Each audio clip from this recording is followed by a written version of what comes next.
While most of the archaeologists and students at the Penn State University of Haifa Total Archaeology at Tel Akko project are up at the Tel excavating, 3 of their number are in Akko Harbor, doing underwater archaeology. Michal Artzi describes the project. There are 2 sites here in this particular excavation. One of them is where this boat is going towards, and that is a site that we thought might be the edge of a harbor, what was assumed to be the Phoenician harbor, which we are questioning at this point. And the other site, which is where you see that other boat near the Tower of Flies, there we are actually excavating a wreck.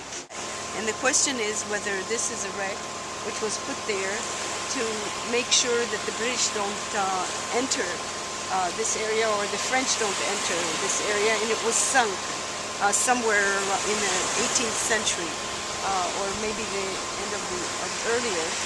We don't know yet what this boat is, but it's coming out. Meanwhile, what we found is an assemblage of ceramics dating to the beginning of the 13th century, the Kingdom of Jerusalem, the Crusaders period. 2 students and a faculty member from Penn State's science diving program were part of the underwater archaeology project.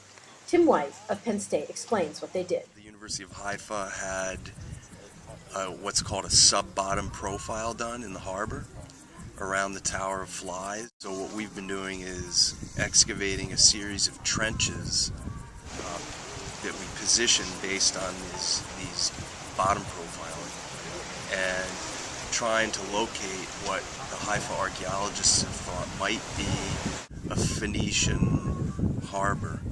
What we've ended up finding are a lot of Crusader artifacts, and nothing yet that anyone has called Phoenician. Matt Umstead, a Penn State student, describes his experiences.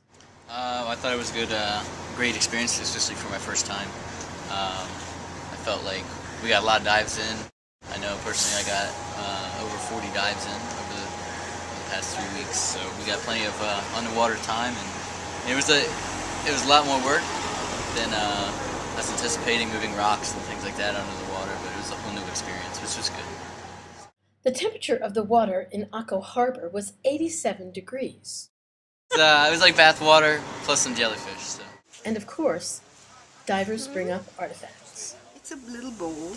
It's probably imported from Cyprus, and you can see that it's been sitting in the sea, probably this way. Here's another one with a different motif. It's a jug, and I was told that again, I'm not a great specialist of this, but that the only other complete one found in Israel was found in Caesarea. The nice thing about it is that we also found hundreds of nails, so we wonder what's going on there. So while both the underwater excavations and those on the Tel are over for this season, who knows what waits beneath the surface for next year?